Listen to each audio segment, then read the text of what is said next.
Hi, thanks for tuning in. I am going to be talking about maps today. I know it was one of those things that I was really confused about when I first hit endgame the last league doing. So I just wanted to create a quick video that would help explain the maps so that it would hopefully help other people with getting started. Now what you need to remember first is that you have to complete Act 10 first before you can actually start the maps. But once you do, you should get a quest from Captain Garrick, and he will get you started on the path, but this should help clear up some of the questions you have. Now, starting out, I want you to look here in my inventory. There are 4 different kinds of maps. There are the white ones, there are magic ones, which are blue, rare ones, which are yellow, and then there's another kind that are red is the title, and these will be for the later end maps, usually starting around tier 12, maybe 11. I think it's tier 11 actually. But they all start out typically as white maps. You do find them sometimes already upgraded, but sometimes you have to do it yourself. And the way you get it is to get a blue one, you need an Orbs of Transmutation on a white one. For yellow, you have to use an Orb of Alchemy. And then for the corrupted ones, you have to use the Alchemy first, and then you have to use a Val Orb. And there are also orange maps, which are unique, and those are very few and far between. I've only, I think, found 3 or 4 while I've been doing maps in the last league. So it might take you a little while to see one of those. Another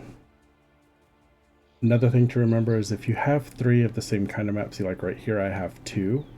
If I had a third one and I didn't want to do that map again, especially not 3 times, you can go to a vendor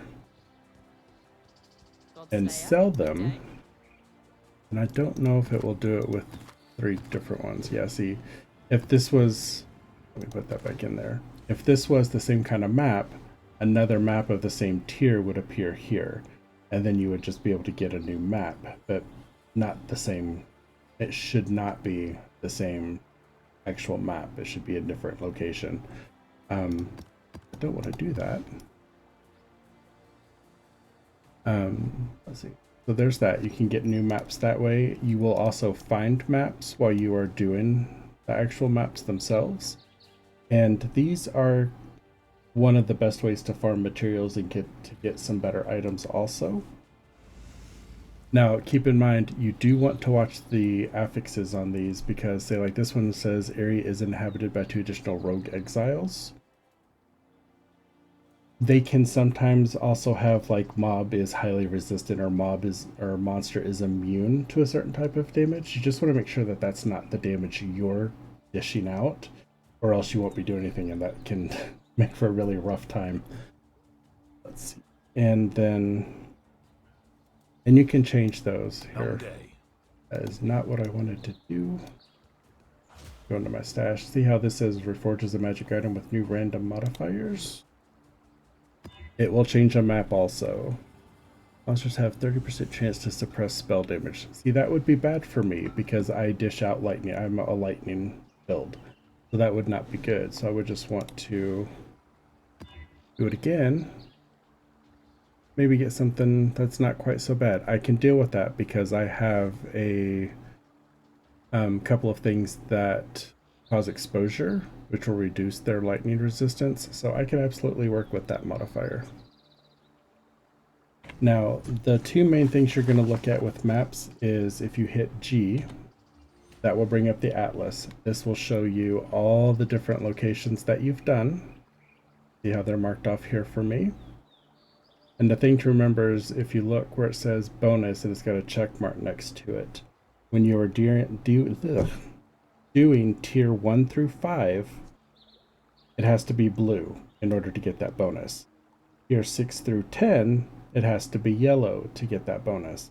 And for 11 to 16, it has to be corrupted and red for the title, which means use the alchemy orb and then the Val orb if it's not already yellow, or just the Val orb if it is yellow. And then see, these are maps. These little gray dots are maps that I still have yet to open and do. And as you get further in, this will open up and it will be this entire circular area right here will be just full of maps. There's a total of 115 that you can get. Another thing I want to show you is the Atlas skills, which is also Control G. So let's just hit that. And it's kind of like a little skill table, just like what we have in for our normal skills that we use. Now you will have, as you've seen when you've been going around the world, you'll have encounters such as altars and blight, mirror of delirium. You've got the metamorph, those type of encounters. I recommend that you only leave 2 or 3 of these open based on what you're interested in doing in the game. Like if you want to craft, then I would suggest you leave Sacred Grove open, and possibly Expedition is a good one. It just depends on what you want to do. If you're more interested in doing the Rogues markers, you can do that. If you really like the Metamorph, you could do Metamorph. You want to just narrow this down, because for every one that you disable, it increases your chance by 2% to actually get one of the other ones, which when you disable quite a few, it can add up to a good bonus. Now there are these little subcircles where they are specialty for the kind that you want to do. So you want to pick a path that will allow you to get as many as you want. And as you can see, it's quite the big tree. But if you want to get an idea of how to best map out, you'll see when I mouse over this for the bestiary, how they kind of blink. But then if you do that, they get bigger so that you can see, and you can get an idea of how you want to map it out, which is kind of handy. That way you're not just spending points and hoping you make it to the right area. You can kind of map it out a little bit. Okay, and let's see. I think that pretty much touches up on everything that I wanted to cover, and hopefully that will answer some questions for you on how to do maps and what you're doing. Now, the first time you do a map, Captain or Commander Carrick is going to have you do the map device there in that quest area. It will open up 7 portals, no, 6 portals total. I'm sorry, 6 portals total. If you do go in with a friend, just keep in mind that 6 portals is all you get. So like say if both of you die and go back in, you've now used 4 portals and you only have a few left.